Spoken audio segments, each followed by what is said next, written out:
Ravi de vous retrouver pour ce nouveau numéro du Dessous des cartes. Nous démarrons cette émission devant le fastueux palais royal de Rabat, la capitale du Maroc.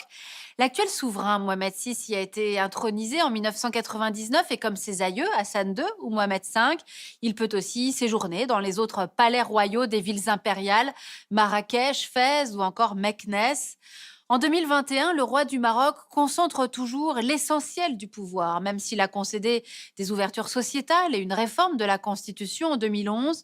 Le Maroc, un pays stable dans une région qui ne l'est guère, mais qui n'a résolu, on va le voir, ni ses inégalités criantes, ni la question sahraoui, ni celle de la démocratie et des libertés, sans oublier la montée de l'islamisme radical. Alors tout de suite, voici le dessous des cartes de ce Maroc des rois. Quel avenir au XXIe siècle?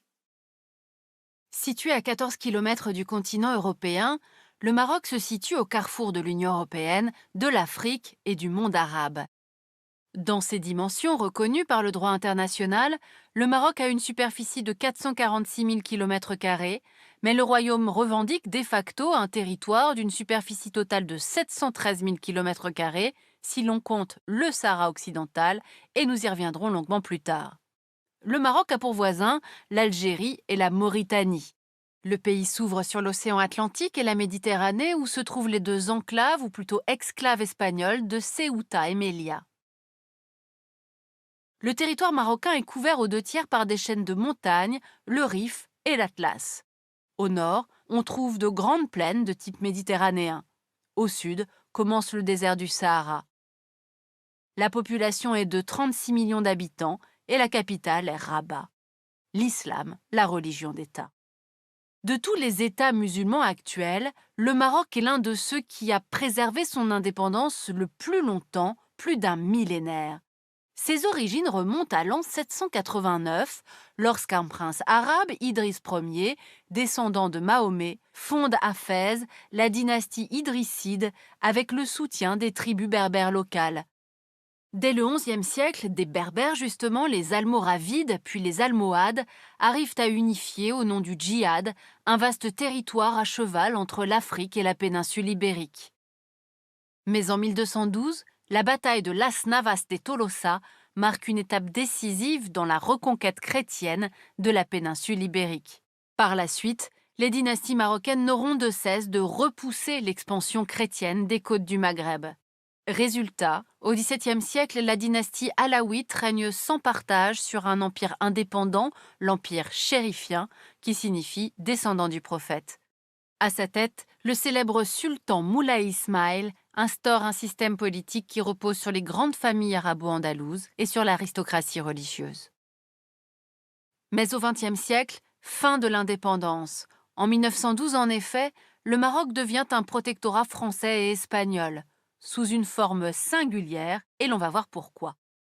Résident général de France auprès du sultan de l'époque Moulay Youssef, le maréchal Lyautey gouverne avec le souci de construire un Maroc moderne en respectant les institutions du sultanat chérifien. Cette articulation entre ancien et moderne, entre empire et État-nation, va conférer au Maroc une singularité qui sera cultivée par la monarchie et par les élites du pays.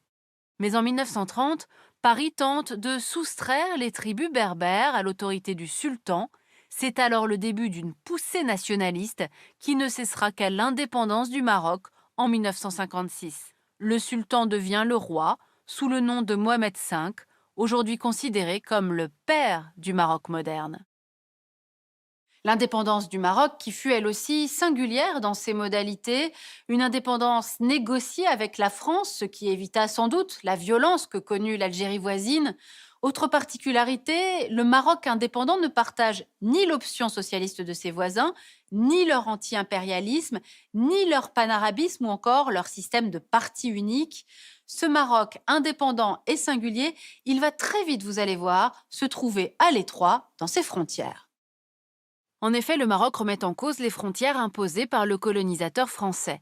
En 1958, le Parti de l'indépendance, l'Istiklal, publie cette carte du Grand Maroc qui revendique des territoires qui en auraient fait partie historiquement, une carte reprise ensuite par Mohamed V. Deux guerres devaient naître de ces prétentions marocaines. D'abord en 1963, un conflit sur le tracé des frontières oppose le Maroc à l'Algérie, indépendante depuis peu. Cette guerre des sables s'achèvera finalement sur un statu quo. L'autre désaccord post-colonial est celui du Sahara occidental, l'un des sujets les plus sensibles au Maroc. Voyons pourquoi. La conquête de cette colonie espagnole est pour le successeur de Mohamed V, Hassan II, un enjeu politique. Dès lors, en 1975, au départ des Espagnols de leur colonie, Hassan II lance la fameuse Marche verte. Ses hommes pénètrent au Sahara espagnol et le territoire est alors partagé entre le Maroc et la Mauritanie. La guerre éclate. Le Maroc et la Mauritanie font face au mouvement indépendantiste sahraoui du Front Polisario, mouvement soutenu par l'Algérie. Depuis le cessez-le-feu de 1991 et en l'absence à ce jour de référendum d'autodétermination, l'ONU considère toujours le Sahara occidental comme territoire non autonome, non décolonisé. Le Maroc occupe de facto 80% du territoire, alors que le Front Polisario contrôle le reste, toujours soutenu par l'Algérie. Mais revenons à Hassan II, ce monarque qui a marqué l'histoire du Maroc contemporain. S'inscrivant dans la tradition de la dynastie alaouite, Hassan II, à la fois commandeur des croyants et chef politique, gouverne en affichant une modernité tout en puisant dans les formes traditionnelles du pouvoir.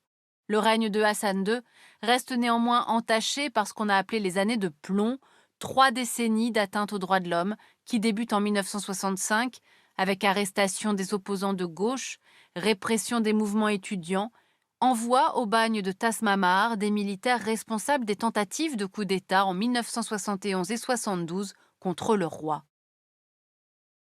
Dans les années 90, Hassan II décide l'ouverture du système politique aux partis d'opposition islamistes et socialistes. En 1993, il nomme même un premier ministre socialiste, mais cela sans remettre en cause son pouvoir absolu et divin, qui reste le pilier du système marocain. En 1999, après le décès de son père Hassan II, Mohamed VI, le nouveau roi, veut prolonger cette ouverture politique et rompre avec l'image d'une monarchie autoritaire et absolue. Sur les droits de l'homme, Mohamed VI souhaite réconcilier le peuple marocain avec son passé en faisant l'inventaire des années de plomb.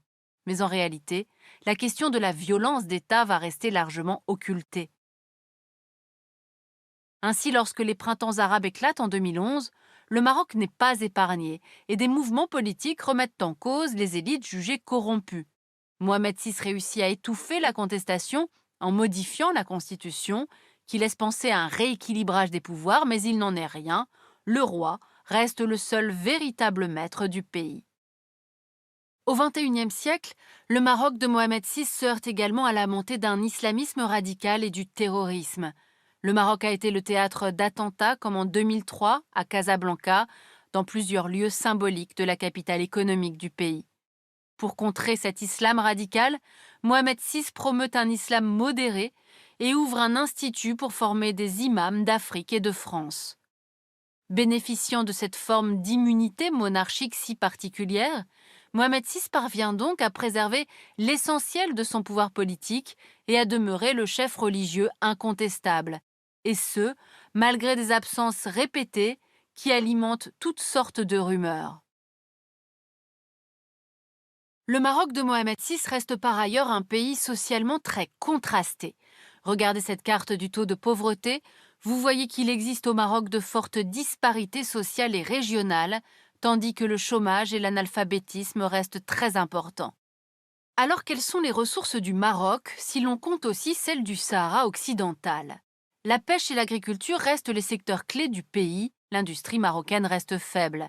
À noter quand même sa position de leader mondial dans le domaine du phosphate, confortée par l'exploitation des mines sahraouis. Et puis bien sûr, il y a le tourisme, grande force économique du pays, du moins avant la crise de la Covid-19. Avec des destinations comme Agadir ou Marrakech, le Maroc est le leader du tourisme en Afrique.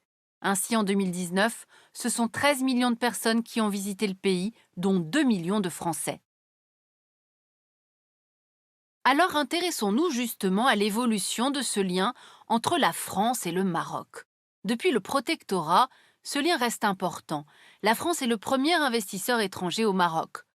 Malgré cela, depuis 2012, c'est l'Espagne qui est devenue son premier partenaire commercial. Plus globalement, l'Union européenne est un partenaire commercial essentiel pour le Maroc.